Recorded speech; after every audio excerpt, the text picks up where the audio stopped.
Daytona International Speedway has already played host to one major race in the world of motorsports this year, the Rolex 24. Now, with the second big event coming up, it's the Daytona 500, and that means it's NASCAR's biggest race weekend, with lots of hype and lots of eyes focused on the start of the 36 race calendar. Even when NASCAR first started out, Daytona had been a center point in the sport. But with the high bank track just off the coast, it turned it from a popular event to a must watch spectacle.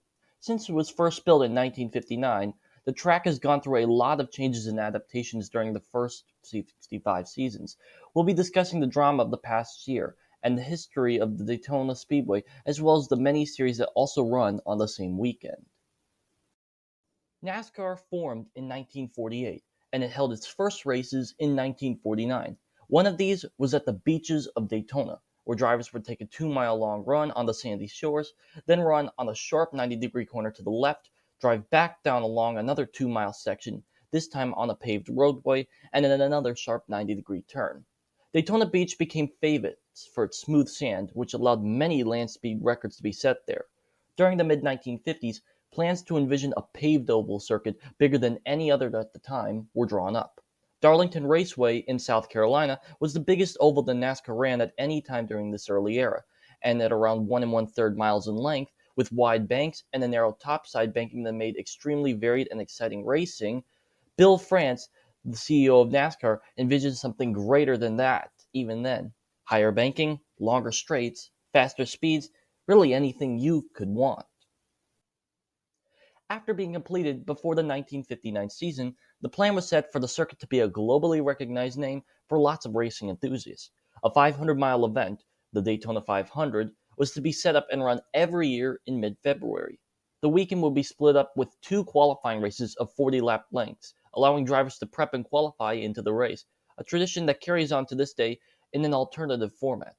Over 40,000 fans sat and watched 4 hours of insanely fast speeds on the largest oval circuit in the world, where Lee Petty won that race over Johnny Beauchamp in a finish so tight that it took NASCAR 3 days to inspect all the photos and determine that Petty was indeed the winner, as it initially was assumed that Beauchamp won the race. The next few years saw many of NASCAR's biggest drivers conquer the race, such as Junior Johnson, who used the discovery of drafting to win the 1960 edition of the race. Late 50s superstar Fireball Roberts taking the 1962 race, and Richard Petty starting his first of 7 Daytona 500 wins in 1964 in a dominating fashion, leading 184 of 200 laps. Once NASCAR began to modernize in 1972 and onwards, it would take its place on the calendar as the second race of the season, a mark it would hold until 1982, when it became the first race from then on. Every year, the race became more and more popular in the South as a marquee event to show up and attend in person, with cars speeds beyond 190 miles per hour and the best racing talents from the region. However, it would take one faithful day in 1979, when the East Coast became snowed in, that NASCAR became center stage. A heated battle on national television with lots of high-speed passes and daring moves coalesced into a race between Cale Yarborough and Donnie Allison, who drove each other into the turn 3 wall on the final lap and wrecked out, paving the way for Richard Petty and Darrell Waltrip to take a 1-2 finish, something to become very familiar with during the 79 season. What was then most famous of all was Donnie and his brother Bobby getting into a heated moment and fighting Cale as soon as they got out of their cars. Iconic photos such as this one became front page news across the nation, and over the time, NASCAR began to use this as a way to pave their way to the top and reach their peak over the decades to come. During the 1980s, big tracks such as Daytona became testing grounds for a new aero war developed by the 1981 rule change that made cars more similar to their road counterparts and less box-like. Brands like Chevrolet, Buick, Pontiac, Ford, and Oldsmobile went front and center, focused on getting their cars sleeker and faster than the competition. A barrier of 200 miles per hour in qualifying was looming to be beaten. Cale Yarborough looked to be the first to break through in 1983, setting an initial lap of over 200 miles per hour, but wanting more pace, he overdrove the car on his second lap in turn 4 and flipped it over, which caused a mad scramble to buy a Pontiac Le Mans from a Hardee's and quickly turning that into a race car, which he ended up using to score his third Daytona 500 win later that year. The next year in 1984, He was able to break the 200 mile per hour barrier in qualifying and won the race as well. 1985 broke the 205 mile per hour barrier with the new Ford Thunderbird and the new flashy driver on the scene, Bill Elliott. Elliott had been a longtime NASCAR driver, but he had started to really reach his peak in the mid 80s.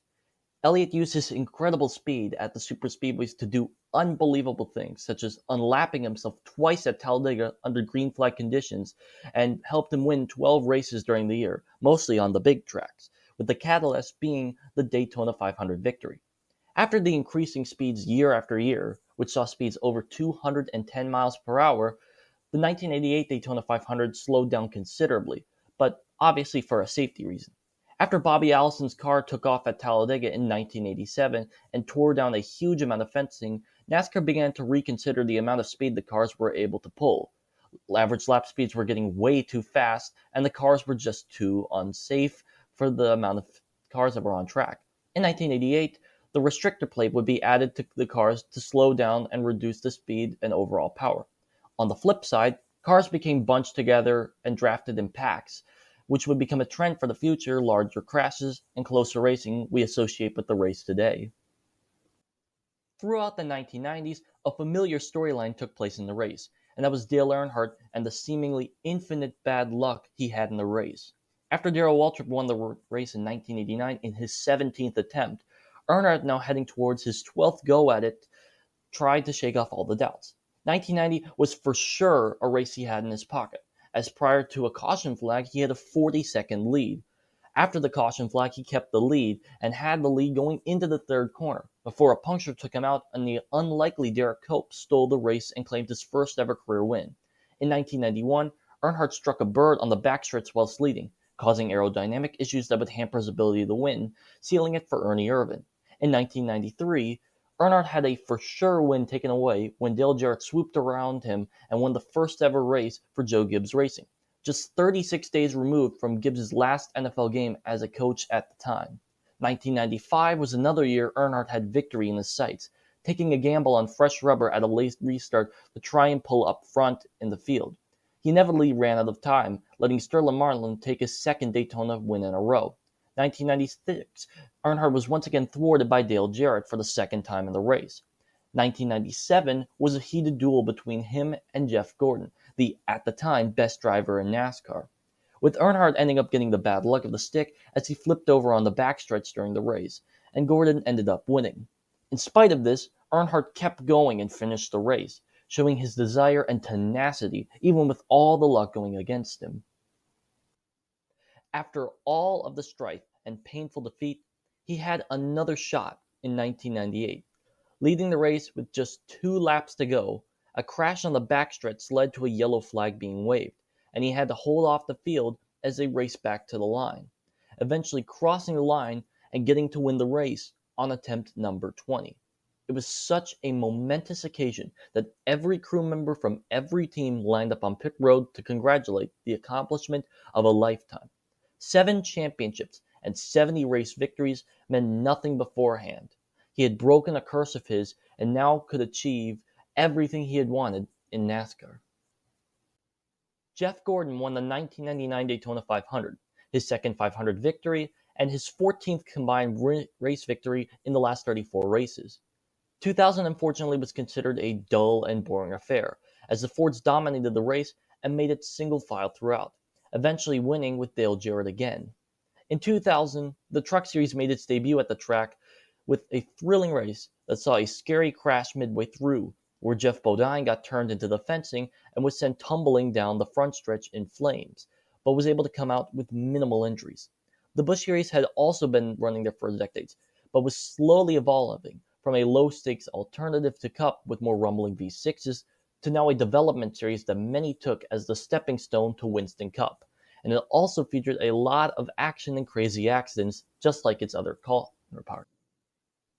2001 was the start of a new era of NASCAR, with Fox and NBC taking over the broadcasting rights and an even larger exposure audience than in years before. It was now even more important to win the Daytona 500.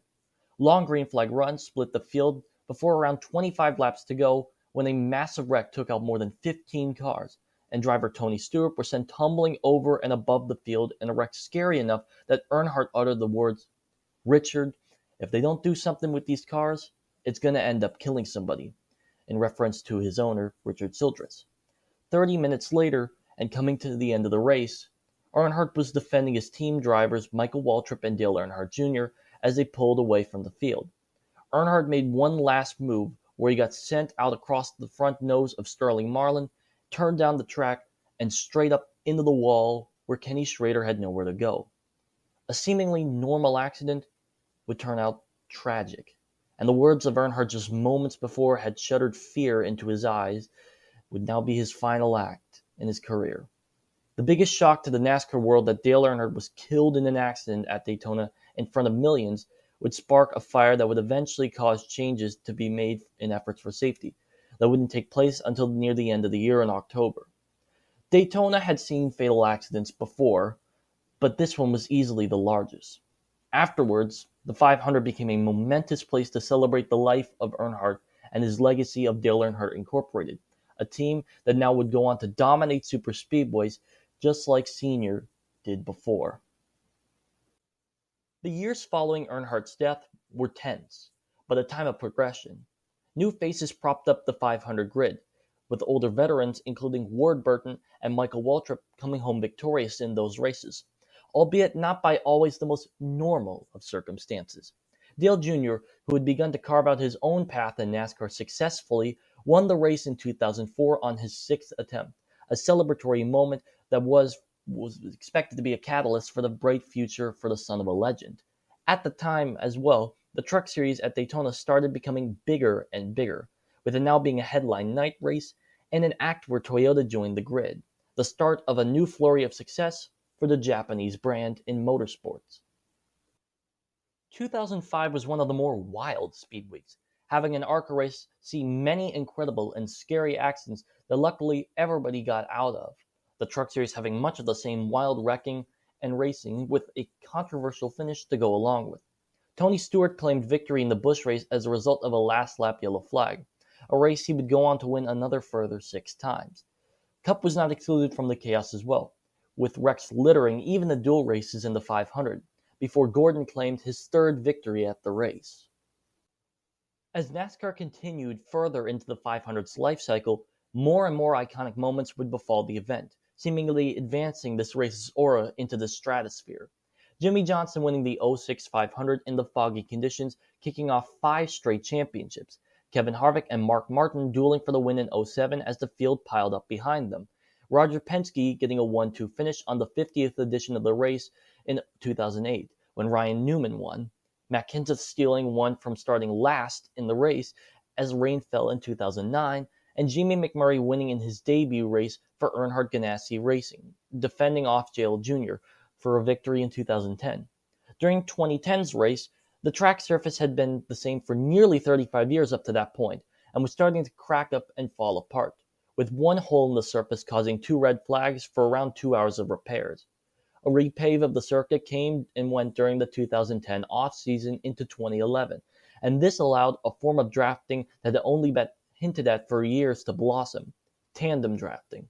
Using 2 cars to act as one, cutting larger holes into the air, and using the combined powers of the cars as one, a duo can lock up and pull away from the field. Lead changes and huge drafts saw an incredible amount of parity for the 2011 race, with Trevor Bayne, the at the time 20-year and 1-day-old kid, took home the trophy. Changes NASCAR made for 2012 pulled the field back together and made tandem racing much less effective, going back to the more usual pack-style format. Another seemingly miracle victory was about to happen, as on lap 160 of this year's 500, Dave Blaney was leading the race when racing legend Juan Pablo Montoya had a real trailing arm break on the car going into the third turn, causing him to collide with a track-drying vehicle, creating an explosion and a fireball that would scorch the track. If they did not clean up the track in time, it was Blaney's race to lose. However, they did eventually get the track back in working order after nearly 2 hours, and racing resumed. Blaney finished 15th after all of it, with Kenseth winning his second 500.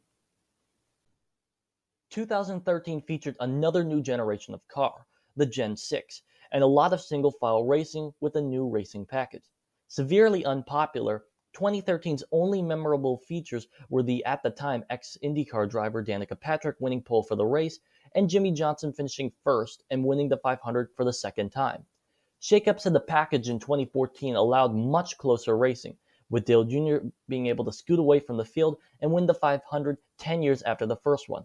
A win so popular, it was arguably the most popular win in the past 20 years. 2015 saw Joey Logano win the race via a controversial caution call at the end of the race. 2016 featured a Hamlin versus Truex duel for the win in the closest Daytona 500 finish ever. 2017 gave us Kurt Busch's long-awaited 500 win on a fuel stretch. Austin Dillon, driving the number 3, won the 500 on the 20th anniversary race since Earnhardt won in that same car in 2018. And Hamlin staked claim on his 500 resume in 2019 with yet another victory. A new racing package with more horsepower and higher speeds for 2020 was run, which previously did not work out so well at the Clash. Exempt from this was the race, which saw fantastic action and lots of brave maneuvers, in which the last lap came down to a battle between Ryan Newman, Denny Hamlin, and Ryan Blaney. Blaney pushed Newman to the front before dropping in front of Hamlin and getting the draft back up to the rear of Newman, making a move inside and outside before the 6 car came across the front end of Blaney and slammed the wall, flipping it over before being struck driver's side by an oncoming Corey LaJoie. Hamlin beat Blaney to the line to win his third Daytona 500 in 5 years, but little attention was focused on him as Newman, now lying upside down in a twisted race car, had yet to respond to anyone. Seemingly, another 500 tragedy took place for the first time in 19 years.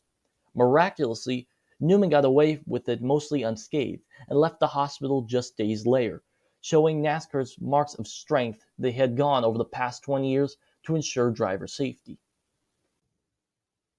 Once again, another wild upset came in 2021, as Michael McDowell won his first ever racing cup after the lead duo of Brad Keselowski and Joey Logano, both teammates, took each other out and opened the door for the 34 to win. However, the 2-car would win the 500 the next year, but with a new driver in Austin Cindric, blocking his teammate Ryan Blaney and Bubba Wallace to win his first race as well. Finally, in 2023, Ricky Stenhouse Jr. won his first race in 6 seasons after making it through the mayhem and narrowly sneaking out in front of Joey Logano when the yellow flag dropped. Now that we have the lay of the land on the race history, it's time we go by the schedule. Qualifying is on Wednesday the 14th at 8 p.m. Eastern Standard Time. The dual race is on Thursday the 15th, 7 p.m. Eastern Standard Time. The truck race on Friday the 16th, 7:30 p.m. Eastern Standard Time. The ARCA and Xfinity races on Saturday the 17th, 1:30 p.m. and 5 p.m. Eastern Standard Time. And the main race 500 on Sunday the 18th, with coverage beginning many hours prior, but the main TV window beginning at 2:30 p.m. Eastern Standard Time. Several other practice sessions are sprinkled in throughout the weekend, but it's most important to know the main highlights. Daytona is often where the best of the best try to enter the race, and this time around, 42 cars are entered for the 500, 44 for the Xfinity race, 38 for the truck race, and 50 for the ARCA race. 40 cars can make the Cup field, 38 for Xfinity, 36 for trucks, and 40 for ARCA, so it's important to make it in on pace. The 500 field is set via the pole, and second place getting their spots automatically locked in. 36 cars are also guaranteed to make the field as they have charters, which are fill-in places for the event. So 6 cars are racing to fight for 4 spots in the race. Those that can make it in have a shot to win Daytona, but those that don't go home and have to try again for next year. ARCA's race length is 200 miles or 80 laps, with a mid-race caution to have non-competitive pit stops. Trucks is 250 miles or 100 laps, with 2 yellow flags for stage breaks at lap 20 and 40. Xfinity is 300 miles or 120 laps, and 2 yellow flags for stages at laps 30 and 60. The 500, of course, is 500 miles, 200 laps in length, and stages at lap 65 and 130. Stages are where the top 10 drivers get points in descending order, down from 10 to 1, and the stage winner gets a playoff point that can be used if you get into the playoffs to have a better chance of advancing in the elimination format. It rewards mid-race consistency, so even if you have a bad day and crash out, you can still get a lot of points if you were up front during the early parts of the race. In the previous seasons, we saw Greg Van Alst win in an emotional way during the ARCA race as a part-time owner of his own team, claiming that guys like him don't do that. Zane Smith, the 2022 Truck Series champion, won the truck race that was cut short around 20 laps due to falling rain, making it too dangerous to run on the banking. Xfinity was once again a victory for Austin Hill, a driver who has a knack for winning on superspeedways, and he was able to find his way to the front of the field and win the race for the second time in a row. As the JRM crew, the junior motorsports team, who were 1 through 4, eventually fell apart and culminated in the flip for driver Sam Mayer. And as we said, Stenhouse won the Daytona 500 by narrowly beating Logano to the yellow flag. Logano, the at the time defending series champion, was looking to make it 2 Daytona 500s on his resume, but to no avail. New faces have moved around for NASCAR, and this weekend we'll all see it come to fruition. ARCA now has Andres Perez de Lara, the runner-up in points now, highlighting the pack, as Jesse Love, the champion, moves up to Xfinity. In spite of this, he has tough competition in Shane Van Gisbergen, we'll come back to him later, Angie Jankowiak, Sean Corr, LeVar Scott, Marco Andretti, Justin Bonsignor, and others being ones to watch for the season and for this race.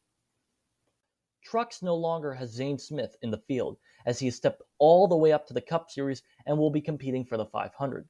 Now in his car, the number 38, is Lane Riggs, a short track ace who is looking to find his rhythm in the sport and become a successful protege to his father, Scott. Ben Rhodes, the defending series champion, returns trying to win Daytona for the second time after he did so in 2021. Other young guns include Christian Eckes, Corey Heim, Nick Sanchez, Jake Garcia, and a lot others that want to stake claim at Daytona. Xfinity's got the most interesting storylines of any series, with the headline act being 3-time Supercars champion Shane Van Gisbergen making the jump all the way over to America. Van Gisbergen has been known for jumping into a lot of varied machinery throughout his racing career, which includes sprint cars, Toyota Racing Series, Rally 2, Blancpain GT, GTE Pro, and many other adventures. NASCAR is now his newest challenge, and something he has already proven capable of winning in when he won Chicago the previous year. Cole Custer, the 2023 title winner, is fighting for a repeat, and his teammate Riley Herbst, who exploded at the end of last year, is going for broke to win the title in Xfinity.